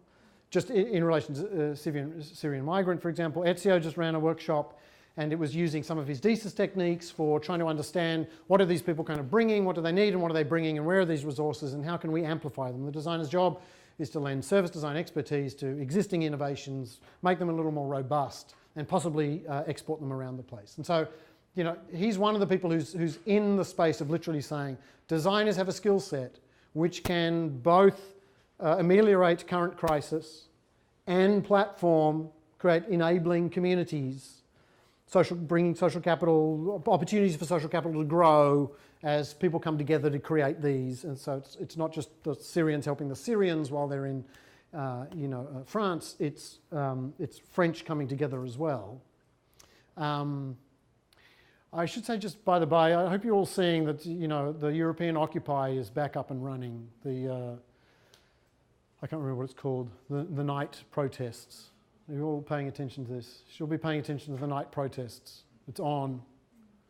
We need them here. Again, bad timing in terms of the coming winter. Oh no, it's coming summer here now. This could be perfect. This could be perfect. Go have a look at it and research it. Yeah. No, that's exactly what we need to do. Yeah. So there are people doing that. The critique the point I'm kind of making here is, I think we need to be doing more critique of the here, and the way to do the critique of the here is for us to be spending much less time obsessing, in this particular example, around that kind of productivity. And so I get the dilettantism of the example, which is a kind of rhetorical ploy, and there are obviously other examples that are more significant than dripping of water. But on the other hand, I want to risk the argument that slowness, that attentiveness to those kinds of values are exactly the thing that are going to trip up this system for the way it is leading to a kind of global economics that oppresses a particular region because of the resources in the ground, that suddenly tries to get rid of them, that doesn't like types of pleasures. I mean, I buy Slavoj Žižek's argument. The reason I don't like Islam is because they don't share my pleasure. I like scantily clad women on beaches. They don't like my pleasure. All their women are covered. And so he literally says it's about the pleasure, which I think is a really interesting argument. It's a bit like, I like playing loud music, but when my neighbour plays loud music, it's offensive. Now why? Well, it's just because it's their pleasure, it's not my pleasure. And so... Or is it everyone who drives slower than you is an idiot, and everyone who drives faster than you is a maniac? That's right. George Carlin. I think I'm being trivial here, and I think Zizek's argument is dangerous because it trivializes belief down to this kind of pleasure. But it's a way of short-circuiting. I'm making quite a stupid philosophical argument here to say, I think attention to that pleasure can actually have agency in that crisis. Now, it risks taste regimes and reinforcing everybody who can afford an apartment in New York and kitting it out from IKEA. Right? So it's a dangerous argument, but I think there is a pleasure there, and I think there is a social capital in those kind of things that can be mobilized against. I shouldn't call it social capital. There is a sociality that can act as a friction. Maybe I can ads contribute something. I think once the governing powers have us looking at our phones all the time in Facebook in an algorithmically derived feed of everything that we know and believe, it's successful now. We have been removed from our day-to-day lives. Like, this has already happened for a lot of this kind of the culture. And so returning us back into our day-to-day lives, away from this simulacrum of ourselves in some sense, our disembodied selves, our reinstantiated selves in the virtual world, may be our rescue. Fair? So yes, in principle, no, in terms of the specific example. Facebook's been some of the greatest destructions of productivity we've had in recent times. And there's a great big pool of money, the same one that caused the global financial crisis. There's a great big pool of money sloshing around, and at the moment it buys companies that sell advertising for things that none of us are actually really buying at the rate at which the advertising is happening. So I'm not convinced the model is working. And the argument I'm running here is there are lots of these kinds of pleasures in Facebooking. And it's not an Arab Spring argument that there's also a politics. It's amazing how concerned people are by people they weren't that concerned by before. And this distraction is proving to be a little bit productive in terms of destroying our economy right now. Now, there are addictive components and there are manipulative components in algorithmic feed, and there are ways in which politics enter as a kind of news feed that are re-establishing xenophobia and the kind of paranoias around terrorism which are destroying sociality. That bit I would worry about. But I don't want to run a distracted argument, because I am running a distraction argument. I've been spending a lot of time swishing water around a casserole dish. It's no better or worse than suddenly realizing that person from school is doing something I hadn't expected them to do. I don't want to make a difference between those two pleasures, and I find them both not particularly commodifiable forms of pleasure. Facebook's desperately trying to work out how I can insert a bunch of ads. Sorry? It's completely co-opted on Facebook. It's sold. How many people have seen an advertisement on Facebook and then bought something as a result of that advertisement? Now, the advertisers say, yeah, but don't worry, I got eyeballs, and that eyeball is subconscious, and when you will finally need that product, it will come. But maybe it's just because you guys have spent all your money on your education, so you don't have discretionary income. But I'm a little, I think, perhaps naively optimistic that the business model is not going to play out this way. Twitter cannot work out how to make money because it's not about making money. And this is a fantastic example. And it's an incredible system that I spend way too much of my time on. And it has lots of bad qualities in terms of the sociopathy that I was describing. And yet, on the other hand, I do buy the rhetoric. This is the moment at which more humans are connected to each other than any other moment in the entire history of civilization. There's something there. And I would just keep paying attention to these kind of cycles. You should work more so that you can afford stuff that you never have time to work, that you never have time to buy or to use, so that you can work more because you're working more. It's the same kind of thing. When you hear a super PAC has vast amounts of money and is about to spend it in the election, how do they spend it in the election? Some of it goes to direct phone calls. Most of it goes to advertising. All that money, all that super PAC money, all the Koch brothers' money, guess whose pocket it ends up in? Rupert Murdoch. It's a very nice system, isn't it? The Kochs give money to Rupert Murdoch. Now, I'm not sure the last time they failed to buy the election. It was quite amazing. This time they might be spending their money on the right thing. Apparently they're desperately trying to get a lot more access to kind of Obama-like initiatives. We're hearing that Cruz has employed a lot of the people who are understanding that kind of data metric work. But I think it's very important to see that these things are kind of cycles and they're bubbles. There's a lot of money sloshing around, and it just goes from here to there. And you can have only a 10% success rate as a venture capital, and it doesn't matter because there's just tons of money. And every time, like Uber is worth 60 billion. Why is Uber worth 60 billion? Because if it's worth 60 billion, I'm Goldman Sachs. I can wander down the road and I can say, hey, you're a pension fund. Would you like to get a piece of action of something before it's publicly listed? I can sell you kind of versions of that. It's worth 60 billion because you can make 60 billion out of it financially engineering. It's not worth 60 billion because you can rely on a fragile labour force to be delivering exploitative driving. First of all, thank you.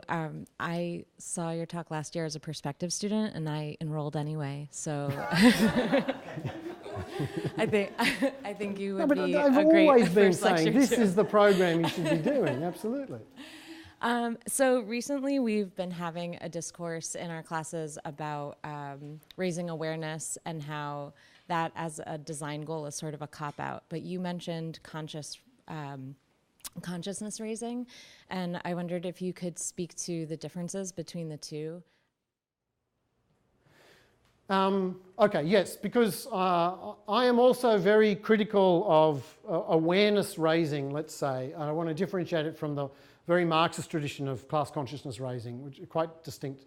So I certainly am very critical of awareness raising. I think it overly valorizes a sometimes rational version of the Enlightenment. If I know the good, I do the good.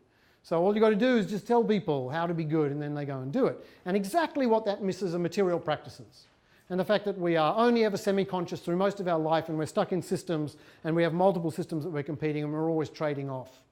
And so just raising awareness actually just exacerbates the problem, because there's a whole lot of people just walking around saying, you know, excuse the French, fuck it, you know, everything I'm guilty about. Every time I do everything, I just feel guilty, because I'm really aware, but I can't do anything different. So I think it's very different from to talk about kind of awareness of the problem is half the solution, which is just crap, right? It should be about awareness of the solution. So I wouldn't characterize it as awareness, I'd characterize it as persuasion, to going back to this argument before. It's consensus building. And that's something very different. I mean, if I raise awareness, I assume that this is neutral and I just put it in front of you and then you change. Persuasion means I'm going to have to engage. I'm going to have to really engage and spend time, and I'm going to talk to you about the kind of mindsets and values and practices and habits and infrastructures that you are currently constrained by, and I'm going to have to really empathize with you in order to work out how to bend this argument, and I'm going to try and win you. And when I'm going to try and win you, I'm going to try and get you to do something. And I'm not worried about the election because, as everyone says, it's amazing the way at Trump rallies at the moment, there's a big rally, people got like incredible, almost neo-fascistic enthusiasm, and then they just end and people just walk out. And every other rally for every other candidate, there's somebody there as they're walking out saying, you're all fired up, you need to come and do this, you need to be organised, can you get on the phone for us, can you do this? In fact, the merchandise that gets sold isn't even Trump merchandise, it's just a bunch of entrepreneurial people who turn up with the merchandise. So there's no organising behind Trump. It's quite amazing. It was literally a spectacle. Because he's so bloody arrogant, he doesn't think he needs organisers. All these people will just turn out.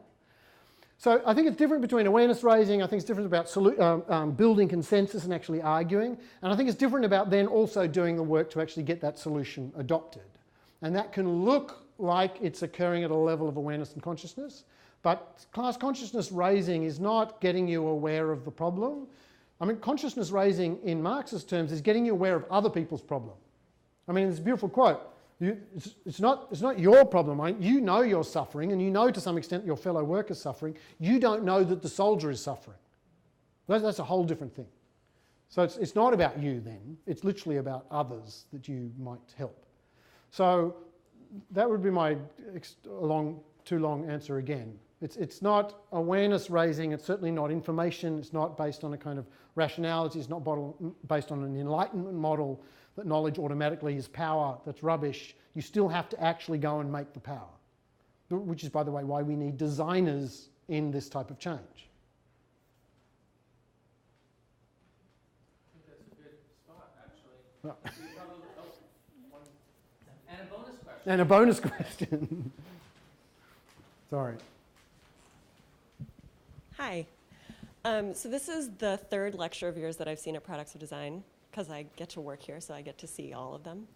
And I have a question that's not totally related to design. You seem to be a born skeptic. every year you come and you've sort of rethought all of your assumptions from the previous year. How do you stay so sharp? Twitter. That was the biggest ad for Twitter. I'm going to write to them right now and just say, pay me. So I take it as actually a compliment. I don't know if it's a critique, but I take it as a compliment. And I would say, I am an academic. I just had this argument. Part of that funny thing that Alan was saying at the beginning about lectures was a discussion we were having. It is the privilege and therefore the responsibility of academics to be trying to get out ahead of everything that's going on. Our job is not to be serving the market. And the market knows that, and the market thinks we're irrelevant and stupid and is trying to get rid of us. And has a lot of governors in various states that are doing a fantastic job. Governor Scott Walker, good on you for destroying the higher education system there. It's almost dead. Right? So that's why they want to get rid of it. So I think it's very important to manifest this, and it kind of goes to this argument that I think it's a really productive use of time to be really unproductively critical and constantly undermining. I certainly see that my job is to model for designers critique, which is a really pretentious, precocious thing to say, but you know that the essence of design is crit. Unfortunately, crit has become so sprinting and desk-like, with a stand-up meeting every day and then analytics at the end of the week, that we're getting into a kind of groupthink where you've done a really good job of critting that idea and nobody ever asked you why you were doing that idea in the first place. So the very philosophy that I was here a couple of years ago, lean, talking about, that kind of lean cycle of rapid learning, it was about avoiding waste, and it was supposed to be about avoiding big wastes. It was about doing the right thing, not doing things right. Right? Was that the right? Did I get that the right way around? So I think kind of what's missing, not in a program like this, because Alan is another person like me who spends a lot of time thinking critically about these things. What's missing in a lot of design programs right now is this level of critique. I mean, I would put it, if I can be a little too academic right now, I run design studies at CMU, and all my academic positions have been design studies. That's why I can say proudly I don't actually design, right? Design suddenly become very important and is in insanely complicated spaces. This morning, I probably shouldn't say this on record, but I just spent time with Matt Jones, who works for Google. He's based with some of the deep learning, deep mind stuff. And because he's doing a PhD through RMIT, which is a fantastic thing, right? The leading kind of thinker, comes out of Berg, does incredible prototyping. And he's sitting there and he's trying to work out, how do you prototype with deep mind? What happens if your audience is a machine learning algorithm? And how do you get transparency about that? It was amazing. I was just sitting there thinking, my God, that's incredible to think about. So design is doing these incredible things right now with incredibly complicated things, huge data sets, influencing enormous numbers of people. I mean, the end numbers for everything Facebook does is terrifying. So what do we need more than anything else? We need like the most massive injection of design studies people.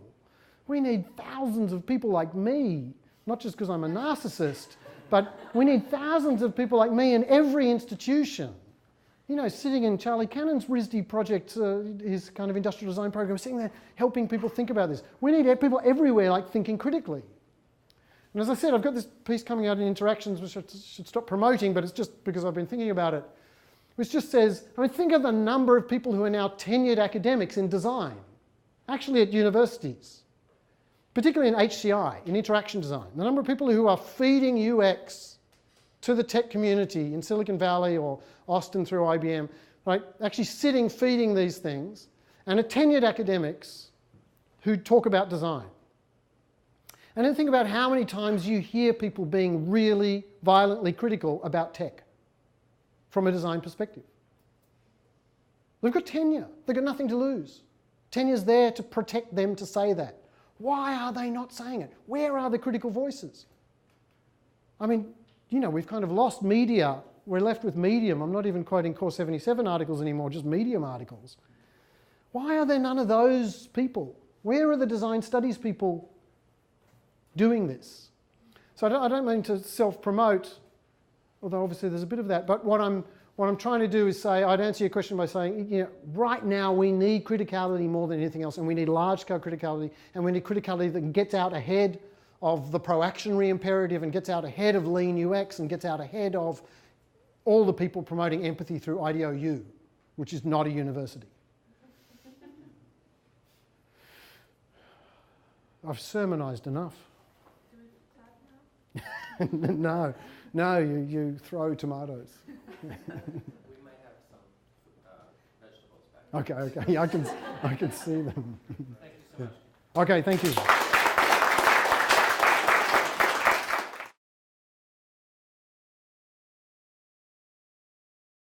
It's always a really lovely privilege to come and speak to you, and the questions always help me a lot. And I always do kind of exploit the opportunity by coming and talking about something new that I'm still trying to sort of think through. So it's a very nice audience that way. I hope you're still like that. This is the fourth time I've come and done it. So as Alan said, it's a bit of a tradition, and it's quite nice to kind of reference that. It does kind of have a bit of a cycle going through. The first time I came here, I was giving a strange talk which kind of appealed to your level of ambition. I was very interested in seeing a kind of recovery of very modernist ways of visioning. I kind of bemoaned that design had lost this. I warned that they shouldn't just be pretty pictures, but that I sure was bored with all these dystopian figures. And this was a great one, but here are another set of dystopian figures. And so that first year I said, you know, we really need to be engaging in larger scale experiments. And then I came in the second year and I completely renounced everything I'd said in that first year. I got very worried about some examples of vast modernist thinking that were occurring in the world again. I was particularly alerted to it by this figure, who you may not know, a social epistemologist based out of the UK, strong exponent of transhumanism, and in this case promoting a thing that's called the proactionary imperative, which casts itself in opposition to the precautionary principle. And the proactionary imperative says we need, you know, giant hyperloop SpaceX type things. So exactly what I'd been calling for the year before existed, and I was really worried about it. I was worried about the kind of discourse that came with it. And I was warning a lot of the products of design students, you will be hired by people who think in this kind of massive techno-libertarian way, and please be careful as you play with them or serve them.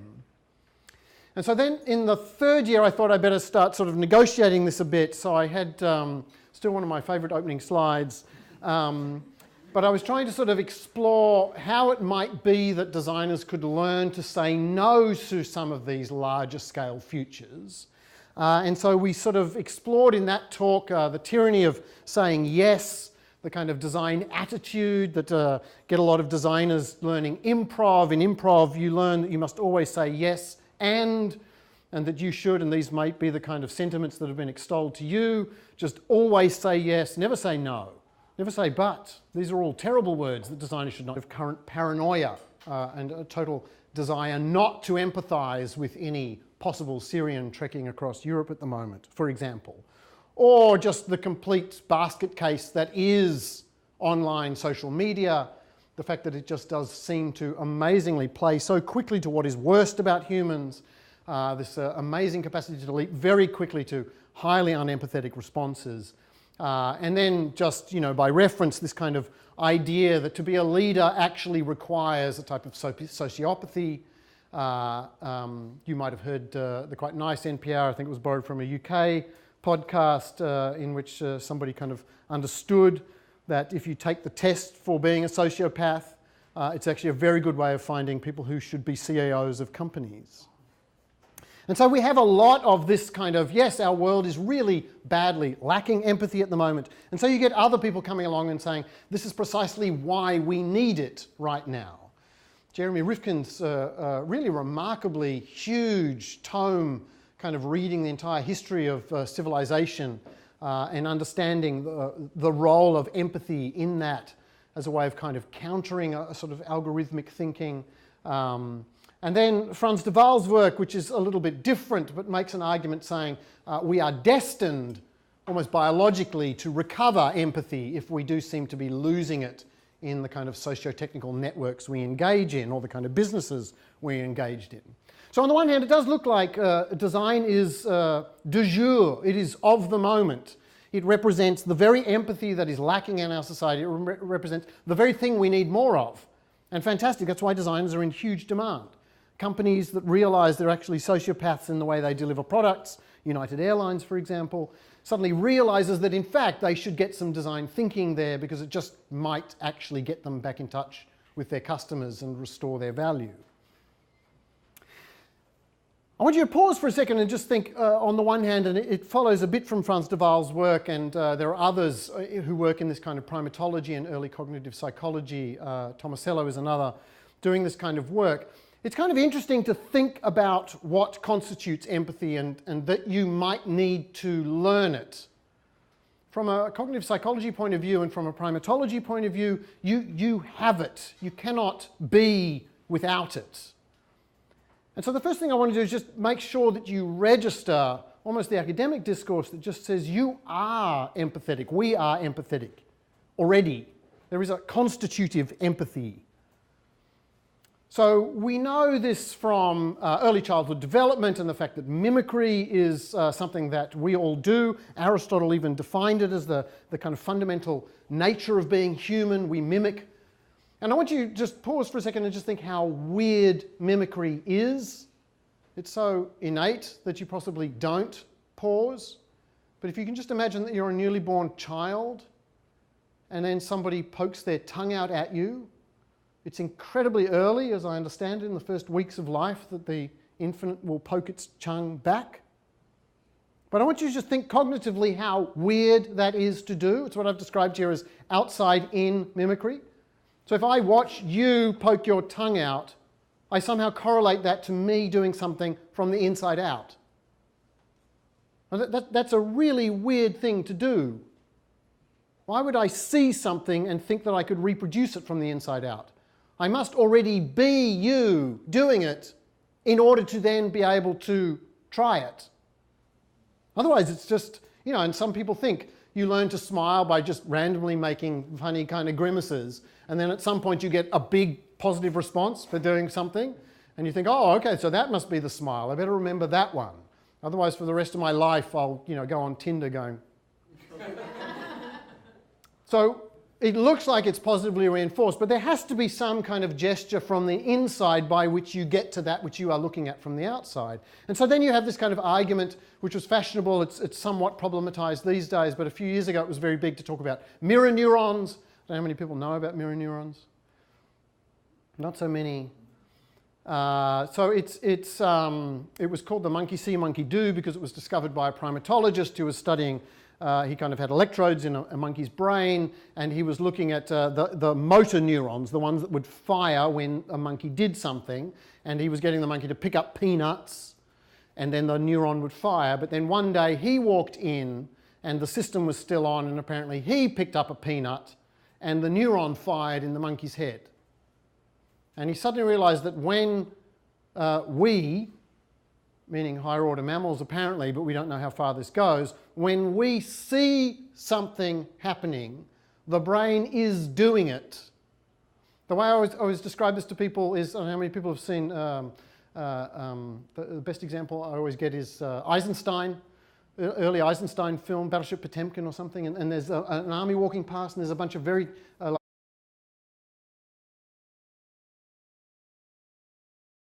So I think I will introduce Cameron the same way I introduced him last year and the year before, which is the story about the first year that you came to give the last lecture. So this is a tradition for those of you who don't know. This is, I guess you can't use the term the last lecture anymore. No, particularly where I come from, it's something very special. Yeah, the final lecture of the year. So it was this amazing lecture in the first year. Two independently, students came to me independently and said, that was like so amazing. And I'm like, yeah, it was amazing. Best design speaker I know, which is true. And they said, like he shouldn't have been the last lecture. You should have been like the first lecture. To which I responded, oh God, no. And they're like, what do you mean? I said, if he was the first lecture, y'all would have left. He would be like, you know what, I want no part of any of this. And they were like, yeah, you're right. So we bring them at the end when it's too late to leave. Although there is a group who's supposed to come back. Right. Maybe it's not wise to have them here. We'll see what happens today in Is It Safe? Alexa, when I was 10 minutes ago, said, you look excited. I was just like, I am excited. So you are too. We have a couple people from past years crashing today. And we want lots of Cameron all the time, even if he does come at the end. But I am actually happy to announce that he will be launching a lecture subscription service next year of multiple lectures, and that we're pledging SVA will be the first to sign up to subscribe for that series. So that's exciting. So we will have a little bit more of him next year. Yeah, nothing else to say. Thanks for scripting the rest of my life. I think I'm writing the first testimonial too. Nice. Subscribe to this. I know. Thanks. Thank you so much for coming back every year. Thanks for coming here today. Cameron Tonkinwise. Thank you. Thank you. That was kind of an in-joke at the end there. Alan's trying to commit me to something that I haven't even started thinking about yet. Yes, no, I suppose you're all used to that. The other thing is just the reverse, which is this is by far the favourite gig I have. I love coming here. This is a very special program. I do a lot of work promoting it whenever I can, and it's used. And I was trying to say, well, perhaps we should not be failing so often. Perhaps we should be using design to think about things beforehand so that we don't fail. Why do we have this kind of idea that we should just be shipping and failing and celebrating and pivoting and pissing everybody off? Fantastic. So I wondered how we might say no, and I was buoyed at the time at the fact that we did successfully say no to something. We totally turned the tide on this one, and we should all remember this. We can, in fact, do it. And I referenced some of my colleagues' work. James Pearce has now got his PhD and moved on to other things, but he was doing very interesting work thinking about this, and I'll come back to some of these topics. So I'm very interested in this idea of what it is that we should be doing as we negotiate these kind of futures. And this year, I wanted to focus in particular on another of the sort of design temperaments. If there is that design temperament that says you should always be saying yes, another of the kind of attitudes or dispositions that supposedly characterizes you is that you should all be very empathetic. That design's superpower is being empathetic. And so I wanted to worry a bit about this. This is an extreme way to worry about it, by which to say if you're going to torture someone, you need a lot of empathy to do that. You need to be able to walk a mile in their shoes in order to understand how much pain this is going to cause them, in the hope that it might get them to give up the information. So empathy is not of itself anything particularly good. I think it's very bad when you just presume empathy already is going to solve the world, or empathy is automatically going to head you towards something well designed, as former CMU alum John Kolko says. But I will, in fact, come back to Indy Young's book, which is a lot more sophisticated than the caricature I'm giving now. But nevertheless, just to say to you, there is this feeling that you should all be very empathetic. And on the one hand, fantastic. It is very evident that at the moment we live in a world which is characterized by surprising levels of non-empathy, of a complete kind of refusal to empathize. I think a lot of what's happening at the moment in relation to immigration, a lot of what terrorism does a good job of fueling, is a kind of refusal to empathize. Both in its own acts, terrorism does that, and then in the kind of attitudes that result as people suddenly fear one of the most amazing kind of mass migrations occurring in humanity ever. But this kind